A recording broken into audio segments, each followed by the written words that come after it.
السلام علیکم پیارے دوستوں، امید کرتا ہوں آپ لوگ خیریت سے ہوں گے۔ میں پھر حاضر ہوں ایک نئی ویڈیو میں، جس میں حضرت نوح علیہ السلام کی اولادیں اور قوم جبارین کا واقعہ دکھائیں گے۔ یقیناً تمام تعریفیں اللہ کے لیے ہیں۔ ناظرین، طوفان نوح میں اللہ تعالیٰ نے ہر وہ ایک انسان کو ہلاک و برباد کر دیا اور اس کے نام و نشان کو صفحہ ہستی سے مٹا دیا۔ جس نے بھی اللہ کی نافرمانی کی اور اللہ تعالیٰ کی جان کو چھوڑ کر، اس کی ذات کو چھوڑ کر کفر، شرک اور بت پرستی کو اپنایا۔ دنیا کے سیلاب کے اندر ان لوگوں کے علاوہ جو نوح کی کشتی میں سوار تھے، اس روئے زمین پر صرف پانی ہی پانی تھا۔ صرف نوح علیہ السلام کی کشتی تھی جو اس پانی پر تیر رہی تھی۔ محترم ناظرین دوستوں، پورا واقعہ جاننے کے لیے ہمیں ویڈیو میں دیکھنا ہوگا، اور اگر ابھی تک ہمارے چینل پر نئے تو پلیز چینل کو سبسکرائب کیجیے گا اور بیل آئیکن کو ضرور پریس کیجیے گا، تاکہ ہماری ہر نئی ویڈیو آپ لوگوں تک پہنچتی رہے۔ تو محترم بزرگوں دوستوں، شروع کرتے ہیں ویڈیو کو اور دیکھتے ہیں قوم جبارین کے بارے میں کیا واقعہ پیش آیا۔ اللہ تعالیٰ نے اس قوم کو کیوں ہلاک و برباد کر دیا۔ چلیے شروع کرتے ہیں۔ جبارین دنیا کی وہ واحد قوم تھی کہ جس کے بارے میں خود اللہ تعالیٰ نے ارشاد فرمایا۔ قرآن پاک کی سورہ فجر کی آیت نمبر 8 کے اندر اللہ تعالیٰ فرماتے ہیں، ان کے جیسی کوئی اور قوم اور ملکوں میں پیدا ہی نہیں کی گئی۔ ناظرین، آج کی ویڈیو میں ہم آپ کو بتائیں گے طوفان نوح کے بعد پوری دنیا پر حکومت اور راج کرنے والی قوم جبارین کون تھی۔ اس قوم کے افراد کتنے طاقتور تھے، ان کے قد کتنے لمبے تھے، اس قوم کو اللہ تبارک و تعالی نے کون کون سی نعمتوں سے نوازا تھا، اور وہ قوم کہ جس کو اللہ تبارک و تعالی نے اس دنیا کی سب سے لمبی اور طاقتور قوم بنایا تھا، اور ان جیسے لوگ اللہ تعالی نے دوبارہ اس دنیا کے اندر پیدا ہی نہیں کیے۔ اس قوم جبارین نے ایسی کون سی اللہ تعالی کی نافرمانی کی اور ایسے کون سے گناہوں کے اندر مبتلا ہو گئے، جس کی وجہ سے اللہ تبارک و تعالی نے اس نافرمان قوم کی پکڑ فرمائی اور دنیا کی سب سے طاقتور قوم کو دنیا کے لیے عبرت کا نشان بنا دیا، اور دنیا کے سب سے طاقتور لوگوں کی نسل کو ہمیشہ کے لیے ختم کر دیا۔ ناظرین، اس ایمان افروز اور عبرت ناک ویڈیو کو دیکھنے کے لیے آپ سے ہماری یہ گزارش ہے، ہماری اس ویڈیو کو سکپ کیے بغیر آخر تک لازمی دیکھیے گا، اور اگر آپ ہمارے چینل پر نئے ہیں تو سب سے پہلے ہمارے چینل کو سبسکرائب کر لیں۔ ناظرین، طوفان نوح کے بعد اللہ تبارک و تعالی نے نسل انسانی کی ابتدا ایک بار پھر سے حضرت نوح علیہ السلام کی اولاد سے کی۔ حضرت نوح علیہ السلام کے بیٹے سام کی نسل سے ایک اعرابی شخص پیدا ہوا جو کہ دوسرے انسانوں سے بالکل مختلف تھا۔ یہ شخص دوسرے انسانوں کی نسبت بہت زیادہ طاقتور اور لمبا تھا۔ اسی شخص کی نسل میں سے اللہ تعالیٰ نے ایک ایسی قوم کو پیدا کیا جو دنیا کی سب سے پہلی سپر پاور، دنیا کی سب سے پہلی طاقتور اور دنیا کی سب سے پہلی دراز قد قوم تھی۔ ناظرین، ذرا سوچئے کہ یہ قوم کس قدر طاقتور اور دراز قد تھی کہ جس کے بارے میں اللہ تعالیٰ خود فرما رہے ہیں کہ میں نے ان کے جیسی قوم اور ملکوں میں پیدا ہی نہیں کی۔ یہ قوم ارم نامی بستی کے اندر آباد تھی، اور اس قوم کو اللہ تبارک و تعالی نے ایسے فن سے نوازا تھا کہ بڑے بڑے پہاڑوں اور پتھروں کو تراش کر ان کے اندر خوبصورت محلات بنایا کرتے تھے، اور انہی محلات کے اندر اپنی زندگی گزارا کرتے تھے، جیسا کہ قرآن مجید میں اللہ تعالی ارشاد فرماتا ہے، اور بلند ستونوں والے۔ ناظرین، اس دور کے اندر ارم ایک ایسا خوبصورت شہر تھا کہ جس کے اندر اللہ تبارک و تعالی نے ہر طرح کی خوبصورتی اور ہر طرح کی نعمت رکھی تھی۔ ہر طرف سرسبز و شاداب باغات اور طرح کے بے شمار پھل اور اناج موجود تھے۔ اسی طرح اللہ تعالی نے اس قوم کو بے پناہ طاقت کے ساتھ ہر طرح کی نعمت سے نوازا تھا۔ کسی دور کے اندر جو علاقہ دنیا کا حسین ترین علاقہ ہوا کرتا تھا، اور جس کے علاقے کے اندر دنیا کی سب سے طاقتور قوم آباد تھی، وہ علاقہ آج ایسا صحرا بن چکا ہے کہ جس کے اندر ہر طرف ریت ہی ریت موجود ہے، اور یہ ایسا خوفناک صحرا ہے کہ آج کے دور میں کوئی بھی طاقتور شخص اس صحرا میں داخل ہونے کی جرت نہیں کر سکتا۔ ناظرین، قوم جبارین کے قد 40 ہاتھ لمبے تھے اور ان کی اوسط عمر 1000 سال کی تھی۔ اس قوم پر اللہ تعالیٰ کا یہ خاص کرم تھا کہ اس قوم کو کبھی کوئی بیماری نہ لگتی اور نہ ہی ان کے سر میں درد ہوتا اور نہ ہی یہ کبھی بوڑھے ہوتے، یہاں تک کہ ان کی نظر بھی کمزور نہ ہوتی۔ یہ لوگ 1000 سال کی عمر جوانی اور تندرستی میں گزارتے۔ یہ لوگ اتنے طاقتور تھے کہ ان کی عورتیں ایک ہی مرتبہ حاملہ ہو جاتی، اور یہی وہ وجہ تھی کہ جس کی وجہ سے اس قوم کی نسل بہت زیادہ بڑھی، اور اسی وجہ سے اس قوم نے پوری دنیا کے اندر اپنا اثر و رسوخ پیدا کر لیا اور دنیا کی سپر پاور قوم بن گئی۔ یہ قوم اگر کسی ملک کو فتح کرنے کے لیے اس علاقے میں داخل ہوتی تو وہ لوگ ان کی دہشت کی وجہ سے پہلے ہی ہتھیار ڈال دیتے، اور اس طرح یہ قوم اس ملک کو اپنے قبضے میں لے لیتی۔ ناظرین، قوم جبارین 13 قبیلوں پر مشتمل تھی۔ جب اللہ تعالیٰ نے اس قوم کو ہر طرح کی نعمتوں سے نوازا تو یہ قوم سرکشی پر اتر آئی اور اللہ تبارک و تعالیٰ کی نافرمانیاں کرنے لگی۔ اور طوفان نوح کے بعد قوم جبارین اور قوم عاد ہی وہ پہلی قوم تھی کہ جنہوں نے اللہ تبارک و تعالیٰ کی ذات کو چھوڑ کر بت پرستی کی بنیاد رکھی اور اللہ تعالیٰ کی ذات کے علاوہ بتوں کی پوجا شروع کی۔ اس طرح یہ قوم بت پرستی کے اندر مبتلا ہونے کے بعد طرح طرح کے گناہوں کے اندر مبتلا ہو گئی اور حد سے زیادہ بڑھ گئی۔ اس قوم کی ہدایت کے لیے اللہ تعالیٰ نے اپنے پیارے نبی حضرت ہود علیہ السلام کو مبعوث فرمایا، جیسا کہ اللہ تبارک و تعالیٰ قرآن پاک میں ارشاد فرماتا ہے، اور حضرت ہود علیہ السلام کو یاد کرو کہ جب انہوں نے ان کو احقاف کے اندر ڈرایا۔ ناظرین، یمن اور عمان کے اندر احقاف نامی سرزمین پر قوم عاد رہتے تھے اور وہاں پر نعمتوں کی فراوانی کے سبب خوشحال اور آرام دہ زندگی بسر کر رہے تھے۔ آہستہ آہستہ توحید کو چھوڑ کر بت پرستی اختیار کی اور فسق و فجور میں غرق ہو گئے، اور انہوں نے لوگوں پر ظلم و ستم ڈھائے۔ اللہ تعالیٰ نے ان کے درمیان حضرت ہود علیہ السلام کو مبعوث کیا۔ ناظرین، اس سے پہلے ہم حضرت ہود علیہ السلام اور قوم عاد کے متعلق بات کریں، یہ بتا دینا ضروری ہے کہ قرآن پاک کے علاوہ کوئی تاریخ کی کتاب یا تورات قوم عاد کے متعلق روشنی نہیں ڈالتے، اس لیے اس قوم کے حالات کا نقشہ صرف قرآن پاک سے ہی معلوم کیا جا سکتا ہے۔ قوم عاد کا زمانہ تقریباً 2000 قبل مسیح مانا جاتا ہے، اور قرآن مجید میں عاد کو من بعد قوم نوح کہہ کر قوم نوح کے خلفاء میں شمار کیا ہے۔ اس سے بھی یہی ثابت ہوتا ہے کہ شام کی دوبارہ آبادی کے بعد امہ سامیہ کی ترقی عاد سے ہی شروع ہوتی ہے۔ عاد کا مرکزی مقام ارض احقاف ہے۔ یہ حضر موت کے شمال میں اس طرح واقع ہے کہ اس کے مشرق میں عمان ہے اور شمال میں ربیع الخالی، مگر آج یہاں ریت کے ٹیلوں کے سوا کچھ بھی نہیں، اور بعض مورخین کہتے ہیں کہ ان کی آبادی عرب کے سب سے بہترین حصہ حضر موت اور یمن میں خلیج فارس کے سواحل سے حدود عراق تک وسیع تھی، اور یمن ان کا دار حکومت تھا۔ عاد بت پرست تھے اور صنم تراشی میں ماہر تھے۔ تاریخ قدیم کے بعض ماہرین کہتے ہیں کہ ان کے معبودان باطل بھی قوم نوح علیہ السلام کی طرح ود، سوا، یاغوث، یعقوب اور نصر ہی تھے۔ اور حضرت عبداللہ بن عباس رضی اللہ تعالیٰ عنہ سے ایک اثر منقول ہے، اس میں ہے کہ ان کے ایک صنم کا نام سمود اور ایک کا نام ہتار تھا۔ قوم عاد اپنی مملکت کی خوبصورتی اور جسمانی قوت کے غرور میں ایسے چمکے کہ انہوں نے خدا واحد کو بالکل بھلا دیا اور اپنے ہاتھوں کے بنائے ہوئے بتوں کو اپنا معبود مان کر ہر قسم کے شیطانی اعمال بے خوف و خطر کرنے لگے۔ تب اللہ تعالیٰ نے انہی میں سے ایک پیغمبر حضرت ہود علیہ السلام کو مبعوث فرمایا۔ حضرت ہود علیہ السلام عاد کی سب سے معزز شخص خلود کے ایک فرد تھے۔ سرخ و سفید رنگ اور وجیح تھے، ان کی داڑھی بڑی تھی۔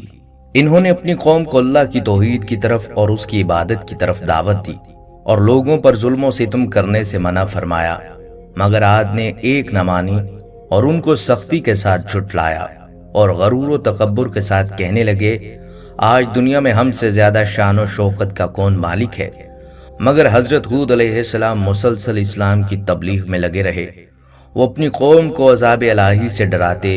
اور غرور و سرکشی کے نتائج بتا کر قوم نوح کے واقعات یاد دلاتے، اور کبھی ارشاد فرماتے، اے قوم، اپنی جسمانی طاقت اور حکومت کے جبروت پر گھمنڈ نہ کر، بلکہ خدا کا شکر ادا کر کہ اس نے تجھ کو یہ دولت بخشی۔ قوم نوح کی تباہی کے بعد تجھ کو زمین کا مالک بنایا، خوش عیشی، فارغ البالی اور خوشحالی عطا کی، لہٰذا اس کی نعمتوں کو نہ بھول اور خود ساختہ بتوں کی پرستش سے باز آ جا، جو نہ تو نفع پہنچا سکتے ہیں اور نہ دکھ دے سکتے ہیں۔ زندگی اور موت، نفع اور نقصان سب ایک اللہ ہی کے ہاتھ میں ہے۔ اے افراد قوم، مانا کہ تم عرصہ تک سرکشی اور اس کی نافرمانی میں مبتلا رہے، مگر آج بھی اگر توبہ کر لو اور باز آ جاؤ تو اس کی رحمت وسیع ہے، اور دروازہ توبہ بند نہیں ہوا۔ اس سے مغفرت چاہو وہ بخش دے گا، اس کی طرف رجوع ہو جاؤ وہ معاف کر دے گا۔ تقوی و طہارت کی زندگی اختیار کر لو، وہ تم کو دن دگنی رات چگنی ترقی عطا کرے گا، بیش از بیش عزت عطا کرے گا، اور مال و عزت میں سرفرازی بخشے گا۔ حضرت ہود علیہ السلام اپنی تبلیغ اور پیغام حق کے ساتھ بار بار یہی دہراتے کہ میں تم سے کسی اجر و عوض کا خواہاں نہیں، میرا اجر تو خدا ہی کے پاس ہے، اور نبی کی زندگی کا امتیاز ہے۔ ان کو کوئی یہ تہمت نہیں لگا سکتا کہ وہ مال کی طلب میں ایسا کرتے ہیں یا عزت و جاہ اور ریاست کے طالب ہیں۔ وہ نہ قوم سے اپنی ریاست و عزت کے طالب ہوتے ہیں اور نہ ہی مال و متاع کے۔ ان کے سامنے تو صرف ایک ہی نقطہ ہوتا ہے، اور وہ ادائے فرض اور اپنے مال کے حقیقی کے احکامات کی پیغمبری کرنا۔ ناظرین، قوم عاد میں ایماندار تو چند ہی لوگ تھے، باقی تمام سرکش اور متمرد انسانوں کا گروہ تھا۔ ان کو حضرت ہود علیہ السلام کی یہ نصیحتیں سخت شوق گزرتی تھیں اور وہ انہیں برداشت نہیں کر سکتے تھے۔ ان کے خیال، ان کے عقائد، ان کے اعمال، غرض ان کے کسی ارادہ میں بھی کوئی شخص حائل ہو، اس لیے انہوں نے یہ روش اختیار کی کہ حضرت ہود علیہ السلام کا مذاق اڑایا، ان کو بے وقوف گردانا اور ان کی معصومانہ حقانیتوں اور صداقتوں کی تمام دلائل کو جھٹلانا شروع کر دیا، اور حضرت ہود علیہ السلام سے کہنے لگے، اے ہود، تو ہمارے پاس ایک دلیل بھی نہیں لایا، اور تیرے کہنے سے ہم اپنے خداؤں کو چھوڑنے والے نہیں، اور نہ ہم تجھ پر ایمان لانے والے ہیں۔ ہم اس ڈھونگ میں آنے والے نہیں کہ تجھ کو خدا کا رسول مان لیں اور اپنے خداؤں کی عبادت چھوڑ کر یہ یقین کر لیں کہ وہ خدا اکبر کے سامنے ہمارے سفارشی نہیں ہوں گے۔ حضرت ہود علیہ السلام نے ان سے کہا کہ نہ میں بے وقوف ہوں نہ پاگل، بلا شبہ خدا کا رسول اور پیغمبر ہوں۔ اللہ تعالیٰ اپنے بندوں کی ہدایت کے لیے بے وقوف کو منتخب نہیں کیا کرتا کہ اس کا نقصان اس کے نفع سے بڑھ جائے اور ہدایت کی جگہ گمراہی آ جائے۔ وہ اس عظیم الشان خدمت کے لیے اپنے بندوں میں سے ایسے شخص کو چنتا ہے جو ہر طرح اس کا اہل ہو اور اس خدمت حق کو بخوبی انجام دے سکے، اور اللہ خوب جاننے والا ہے کہ اپنے منصب رسالت کو کس جگہ رکھے۔ مگر قوم کی سرکشی اور مخالفت بڑھتی ہی رہی، اور ان پر آفتاب سے زیادہ روشن دلائل کا مطلق اثر نہ ہوا، اور وہ حضرت ہود علیہ السلام کی تکذیب و تضلیل کے اور زیادہ درپے ہو گئے، اور نعوذ باللہ انہیں مجنون اور خبتی کہہ کر اور زیادہ مذاق اڑانے لگے اور کہنے لگے، اے ہود، جب سے تو نے ہمارے معبودوں کو برا کہنا اور ہم کو ان کی عبادت سے باز رہنے کے لیے تلقین کرنا شروع کیا ہے، ہم دیکھتے ہیں اس وقت سے تیرا حال خراب ہو گیا ہے اور ہمارے خداؤں کی بد دعا سے تو پاگل اور مجنون ہو گیا ہے، تو اب ہم اس کے علاوہ تجھ کو اور کیا سمجھیں۔ ان کو اپنی اس گستاخانہ جرت اور تہمت سے یہ خیال ہو چلا تھا کہ اب کوئی شخص حضرت ہود علیہ السلام کی طرف دھیان نہ دے گا اور ان کی باتوں کو توجہ سے نہ سنے گا۔ حضرت ہود علیہ السلام نے یہ سب کچھ نہایت صبر کے ساتھ سنا اور پھر ان سے یوں مخاطب ہوئے، میں خدا کو اور تم سب کو گواہ بنا کر سب سے پہلے یہ اعلان کرتا ہوں کہ میں اس اعتقاد سے قطعاً بری ہوں کہ ان بتوں میں یہ قدرت ہے کہ مجھ کو یا کسی اور کو کسی بھی قسم کی برائی پہنچا سکیں۔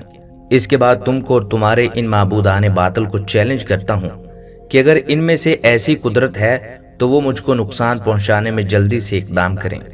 میں اپنے اللہ کے فضل و کرم سے صاحب عقل و خرد ہوں، فراست کا مالک ہوں اور حکمت و دانائی کا حامل ہوں۔ میں تو صرف اپنے اس خدا پر ہی بھروسہ کرتا ہوں اور اسی پر وثوق رکھتا ہوں جس کے قبضہ قدرت میں کائنات کے تمام جانداروں کی پیشانیاں ہیں، اور جو موت و حیات کا مالک ہے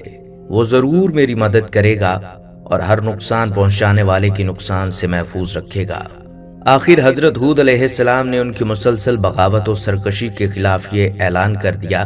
کہ اگر قوم عاد کا یہی رویہ رہا اور حق سے روگردانی کی روش میں انہوں نے کوئی تبدیلی نہ کی اور میری نصیحتوں کو دل سے نہ سنا، تو میں اگرچہ اپنی مفروضہ خدمت کے لیے ہر وقت چست کمر اور باہمت ہوں، مگر ان کے لیے ہلاکت یقینی ہے۔ اللہ تعالیٰ ان قریب ان کو ہلاک کر دے گا اور ایک دوسری قوم کو زمین کا مالک بنا کر ان کی جگہ قائم کر دے گا، اور بلا شبہ اللہ تعالیٰ کو ذرہ برابر بھی نقصان نہیں پہنچا سکتے۔ وہ تو ہر شے پر قادر و مسلط ہے اور ہر شے کا حافظ اور نگہبان ہے، اور تمام کائنات اس کے قدرت میں مسخر ہے۔ آپ علیہ السلام نے اپنی قوم سے کہا، اے قوم، اب بھی سمجھ اور عقل و ہوش سے کام لے لو۔ قوم نوح کے حالات سے عبرت حاصل کرو اور خدا کے پیغام کے سامنے سر نیاز جھکا دو، ورنہ قضاء و قدر کا ہاتھ ظاہر ہو چکا ہے، اور بہت قریب ہے وہ زمانہ کہ تیرا یہ سارا غرور اور گھمنڈ خاک میں مل جائے گا، اور اس وقت ندامت سے کوئی بھی فائدہ نہ ہوگا۔ حضرت ہود علیہ السلام نے بار بار ان کو یہ باور کرایا کہ میں تمہارا دشمن نہیں ہوں، دوست ہوں، تم سے مال و دولت اور ریاست کا طالب نہیں ہوں، بلکہ تمہاری فلاح و نجات چاہتا ہوں۔ میں اللہ تعالیٰ کے پیغام کے بارے میں خائن نہیں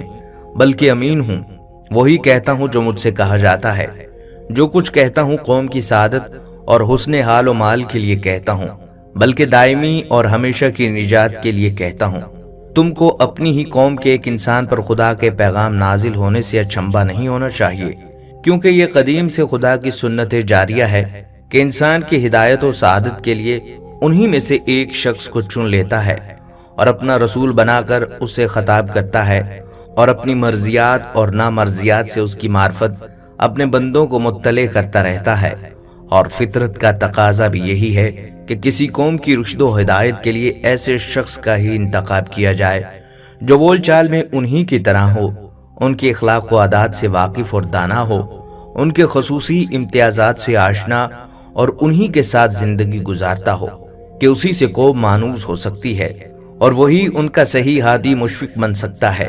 قوم عاد نے جب یہ سنا تو عجیب حیرت میں پڑ گئے، ان کی سمجھ میں نہ آیا کہ خدا کی پرستش کے کیا معنی ہیں۔ وہ غم و غصے میں آ گئے کہ کس طرح ہم باپ دادا کی ریت اصنام پرستی کو چھوڑ دیں، یہ تو ہماری اور ہمارے باپ دادا کی سخت توہین ہے۔ ان کا غیظ و غضب بھڑک اٹھا کہ ان کو کافر اور مشرک کیوں کہا جاتا ہے، جبکہ وہ بتوں کو خدا کے سامنے اپنا شفیع مانتے ہیں۔ ان کے نزدیک ہود علیہ السلام کی بات مان لینے میں ان کے معبودوں اور بزرگوں کی توہین تھی، جن کو وہ خدا اکبر کی بارگاہ میں اپنا وسیلہ اور شفیع مانتے تھے، اور اسی کے لیے ان تصویروں اور مجسموں کو پوجتے تھے کہ وہ خوش ہو کر ہماری سفارش کریں گے اور عذاب الہی سے نجات دلائیں گے۔ آخر وہ شعلے کی طرح بھڑک اٹھے اور حضرت ہود علیہ السلام سے بگڑ کر کہنے لگے، تو نے ہم کو اپنے خدا کے عذاب کی دھمکی دی اور ہم کو اس سے یہ کہہ کر ڈرایا، میں تمہارے اوپر بڑے دن کے عذاب آنے سے ڈرتا ہوں کہ کہیں تم اس کے مستحق نہ ٹھہر جاؤ۔ تو اے ہود، اب ہم سے تیری روز روز کی نصیحتیں نہیں سنی جاتی، ہم ایسے ناصح سے باز آئے۔ اگر تو واقعی اپنے قول میں سچا ہے تو وہ عذاب جلد لے آ کہ ہمارا تیرا قصہ پاک ہو، جس کا ذکر قرآن پاک میں ان الفاظ میں ہوا ہے، پس لا تو ہمارے پاس اس شے کو جس کا تو ہم سے وعدہ کرتا ہے، اگر تو واقعی سچوں میں سے ہے۔ حضرت ہود علیہ السلام نے جواب دیا کہ اگر میری مخلصانہ اور صادقانہ ناصح کا یہی جواب ہے تو بسم اللہ، اور تم کو عذاب کا اتنا ہی شوق ہے تو بھی کچھ دور نہیں، بلا شبہ تمہارے پروردگار کی جانب سے تم پر عذاب اور غضب آ پہنچا۔ تم کو شرم نہیں آتی کہ تم چند خود ساختہ بتوں کو ان کے نام گھڑ کر پکارتے ہو، اور تم اور تمہارے آباء و اجداد ان کو خدا کی دی ہوئی دلیل کے بغیر من گھڑت طریقہ پر ان کو اپنا شفیع اور سفارشی مانتے ہو، اور میرے روشن دلائل سے انحراف اور سرکشی کر کے عذاب کے طالب ہوتے ہو۔ اگر ایسا ہی شوق ہے تو اب تم بھی انتظار کرو، اور میں بھی انتظار کرتا ہوں کہ وقت قریب آن پہنچا۔ قرآن کریم میں ہے، کیا تم مجھ سے ان من گھڑت ناموں یعنی بتوں کے بارے میں جھگڑتے ہو جس کو تم نے اور تمہارے باپ داداؤں نے گھڑ لیا، جس کے متعلق تمہارے پاس خدا کی کوئی حجت نہیں آئی؟ پس اب تم عذاب الہی کا انتظار کرو، میں بھی تمہارے ساتھ اس کا انتظار کرتا ہوں۔ ناظرین، مختصراً قوم ہود کی انتہائی شرارت و بغاوت اور اپنے پیغمبر کی تعلیم سے بے پناہ بغض کی پاداش عمل اور قانون جزا کا وقت آن پہنچا اور غیرت حق حرکت میں آئی۔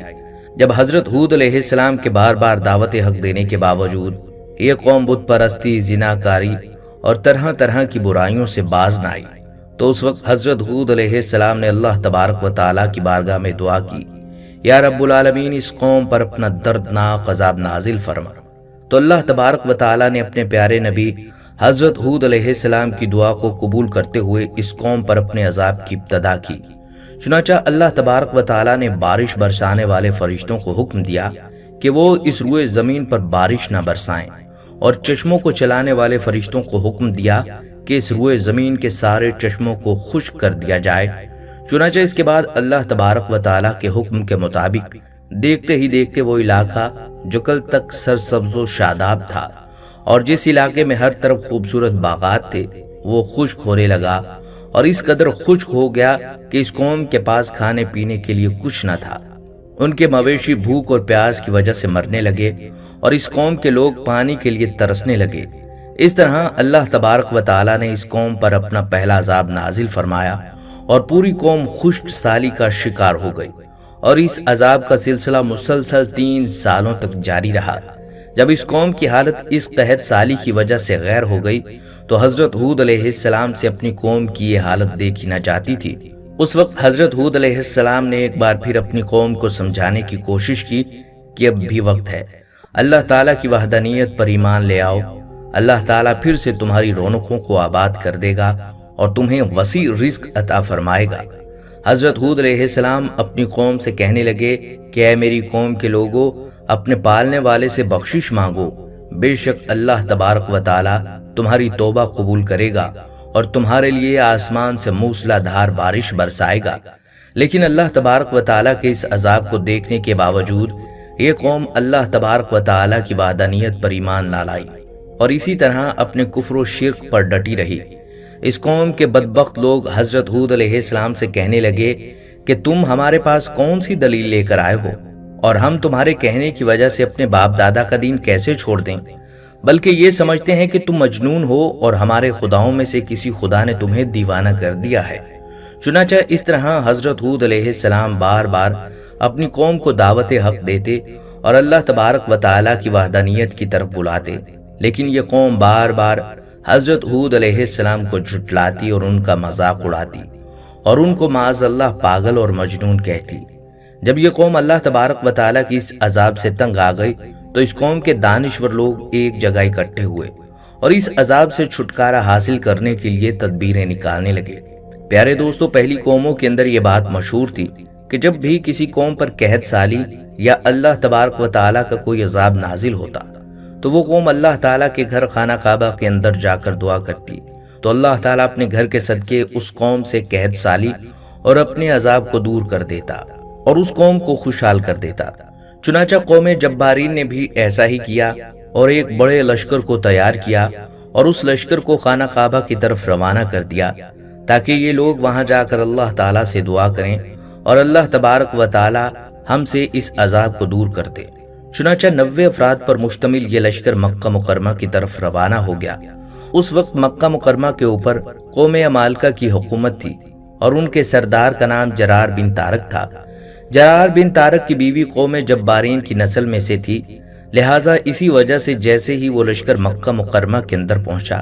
تو جرار بن طارق اور ان کی بیوی نے اس لشکر کا خیر مقدم کیا اور خوب شراب و شباب کے ساتھ اس لشکر کا استقبال کیا۔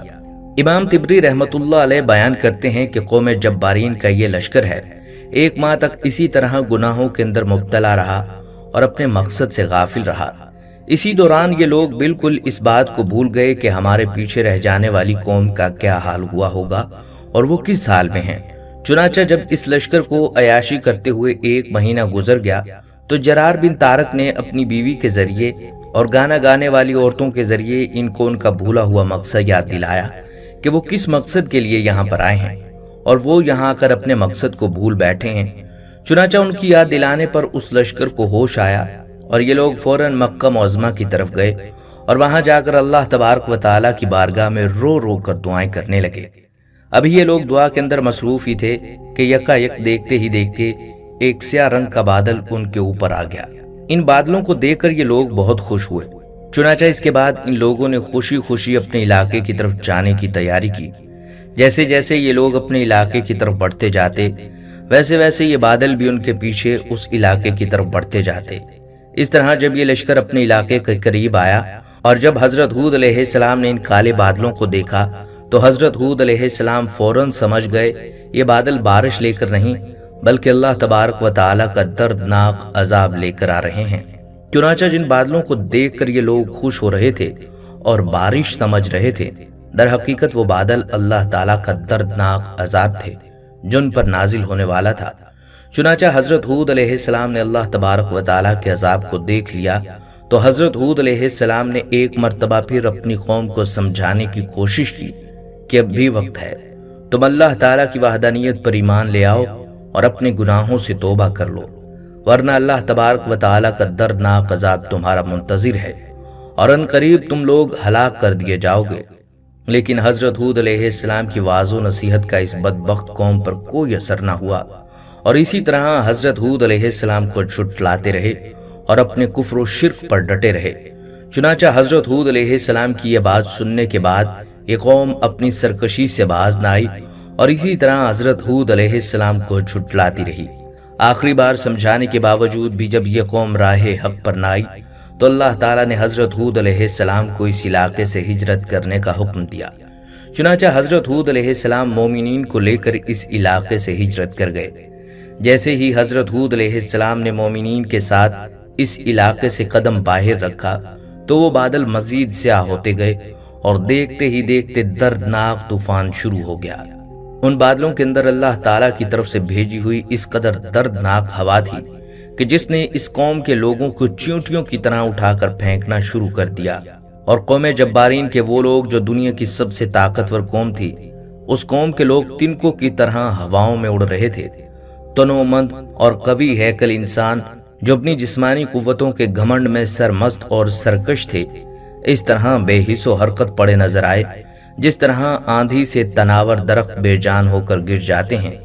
اور اسی طرح اس دردناک عذاب کے اندر قوم جبارین کے بدبخت لوگ مرنا شروع ہو گئے۔ اللہ تبارک و تعالیٰ کا یہ دردناک عذاب 7 راتوں اور 8 دن تک مسلسل جاری رہا۔ اس عذاب نے قوم جبارین کی بڑی بڑی عمارتوں اور محلات کو تباہ و برباد کر دیا اور اس قوم کے تمام تر نافرمان لوگ اس عذاب کے اندر ہلاک ہو گئے، اور دنیا کی سب سے طاقتور قوم کے شہر ارم کو اللہ تعالیٰ نے نیست و نابود کر دیا اور ایک صحرا کے اندر تبدیل کر دیا جو آج بھی دنیا کے لیے عبرت کا نشان بنا ہوا ہے۔ ناظرین، ان کو صفحہ ہستی سے مٹا دیا گیا تاکہ آنے والی نسلوں کے لیے عبرت بنے، اور دنیا اور آخرت کی لعنت اور عذاب ان پر مسلط کر دیا گیا کہ وہ اس کے زیادہ مستحق تھے۔ اور حضرت ہود علیہ السلام اور ان کے مخلص پیروکار اللہ کی رحمت اور نعمت کی وجہ سے عذاب الہی سے محفوظ رہے اور سرکش قوم کی سرکشی و بغاوت سے معمون ہو گئے۔ یہ ہے عاد اولا کی وہ داستان عبرت جو اپنے اندر چشم و عبرت کے بے شمار نصیحتیں رکھتی ہے اور خدائے برتر کے احکام کی تعمیل اور تقوی و طہارت کی زندگی کی جانب دعوت دیتی ہے۔ شرارت، سرکشی اور خدا کے احکام سے بغاوت کے انجام بد سے آگاہ کرتی ہے اور وقتی خوش عیشی پر گھمنڈ کر کے نتیجہ کی بدبختی پر مذاق اڑانے سے ڈراتی اور باز رکھتی ہے۔ غرض، حضرت ہود علیہ السلام کے اس واقعہ کا تفصیلی ذکر قرآن پاک نے جس عبرت ناک آموز طریقے پر کیا ہے، اس کو پڑھیے اور عبرت حاصل کیجیے کہ دنیا اور آخرت کی سعادت و فلاح کا یہی بہترین ذخیرہ ہے۔ ناظرین، اگر آپ تاریخ عالم پر نظر دوڑائیں تو آپ کو معلوم ہو جائے گا کہ قوموں کے زوال کا ایک ہی سبب تھا، یعنی اللہ کی نافرمانی میں مبتلا ہو جانا اور اپنے وقت کے پیغمبروں کو جھٹلانا۔ اللہ کسی قوم پر یکدم زوال نہیں کرتا اور نہ ہی اچانک ہلاک کیا کرتا ہے، بلکہ پہلے ان کے پاس اپنے بندوں کو بھیجتا ہے تاکہ وہ اس قوم کی اصلاح کر سکیں اور ان کو نصیحت کر سکیں۔ لیکن جب انہوں نے اس نصیحت کو ٹھکرایا اور اپنی منچاہی زندگی بسر کرنے لگے تو اللہ تعالیٰ نے ان کو مختلف طریقوں سے ہلاک کیا۔ ان قوموں پر جتنے بھی عذاب آئے ہیں وہ سب ان کی نافرمانیوں کی وجہ سے آئے ہیں، چاہے وہ نافرمانی کاروباری معاملات کی صورت میں ہو یا آپس میں تعلقات کی صورت میں ہو یا عبادات کی صورت میں ہو۔ اللہ تعالیٰ نے ان سے ان کی نافرمانیوں کی وجہ سے قیامت تک کے لیے آنے والی انسانیت کے لیے انہیں نشان عبرت بنایا۔ آج بھی دنیا میں کئی ایسے مقامات موجود ہیں جہاں ان کے آثار نمایاں ہیں، اور ان عذابات کا اقرار جدید سائنس بھی اپنی ریسرچ میں کر چکی ہے۔ جن باتوں کی وجہ سے وہ عذاب خداوندی کی لپیٹ میں آئے، وہی باتیں آج ہمارے معاشرے میں بھی نمایاں ہو چکی ہیں۔ جناب نبی صلی اللہ علیہ وآلہ وسلم نے اللہ سے اپنی امت کے حق میں دعا کی، اے اللہ میری قوم کو ہدایت دے اور ان کو پچھلی دیگر قوموں کے عذاب سے محفوظ فرما۔ جناب نبی کریم صلی اللہ علیہ وآلہ وسلم کی اس دعائے مبارک سے آج ہم پچھلی دیگر قوموں کی طرح عذاب سے محفوظ ہیں۔ آج کے اس معاشرے میں ہماری ان گنت معاشرتی اور کاروباری برائیوں کی وجہ سے مہنگائی کا بڑھنا، قتل و غارت کا پھیلنا، جھوٹ، غیبت، چوری، مکاری اور خود غرضی کا پھیلنا، یہ سب قرآن اور اس کے احکام سے دوری کی وجہ سے ہے۔ آج ہم نے قرآن کے احکام پر عمل کرنا چھوڑ دیا اور جناب سرور کونین صلی اللہ علیہ وآلہ وسلم کے فرامین مبارکہ کے دامن سے ہم دور ہو گئے۔ ایک وقت تھا جب مسلم قوم معاشرتی اور کاروباری معاملات میں قرآن و سنت کی روشنی میں عمل پیرا تھی اور خوشحال زندگی گزار رہی تھی، اور غیر مسلم اقوام کو ان کی خوشحالی پر رشک آتا تھا اور مسلمانوں کے تہذیب و تمدن پر فخر کیا کرتے تھے۔ اگر آج ہم قرآن و سنت کے مطابق اپنی زندگی گزاریں اور صحابہ کرام رضی اللہ تعالیٰ عنہم کی زندگی کو اپنے لیے مشعل راہ بنائیں تو انشاءاللہ یہ مسلم قوم پھر سے ایک خوشحال زندگی کی موڑ پر ہوگی۔ دوستو، یہ تھی ہماری آج کی ویڈیو۔ ہم امید کرتے ہیں کہ آپ کو ہماری یہ ویڈیو ضرور پسند آئی ہوگی۔ اگر آپ کو ہماری یہ ویڈیو پسند آئی ہے تو آپ سے گزارش کرتے ہیں کہ آپ ہمارے چینل کو ضرور سبسکرائب کر لیں اور ساتھ ہی لگے بیل کے بٹن کو بھی پریس کر لیں تاکہ آپ کے پاس ہماری آنے والی مزید معلوماتی ویڈیوز کا نوٹیفیکیشن بر وقت مل سکے۔ سبسکرائب کے ساتھ ساتھ ہماری ویڈیو کو لائک بھی کریں اور اپنی قیمتی رائے کا اظہار کمنٹس میں ضرور کریں۔ کمنٹس میں آپ اپنے سوالات بھی ہم تک پہنچا سکتے ہیں۔ اللہ تعالیٰ آپ کو اپنی حفظ و امان میں رکھے، آمین۔